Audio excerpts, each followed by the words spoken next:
ईसाया इस बात के लिए ऐलान करता है कि एक बेटा और एक लड़का आएगा जो खुदा की तरफ से होगा, जिसे खुदा की तरफ से खास मकसद, खास मिशन, खास बातों के लिए भेजा जाएगा।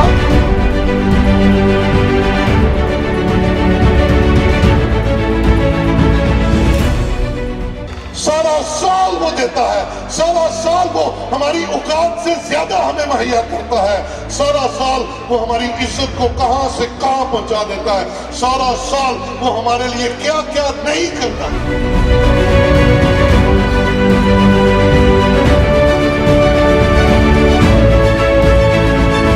खुदा के खातों हम मिलकर काटेंगे। हालेलुया, बोलो खुदा यीशु की।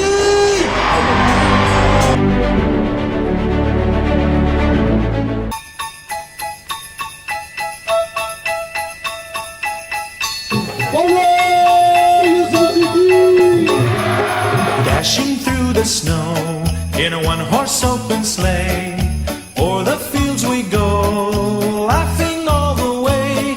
The bells on bobtail ring, they make our spirits bright. What fun it is to ride and sing a sleighing song tonight. Jingle bells, jingle all the way. Oh, what fun it is to ride in a one-horse open sleigh.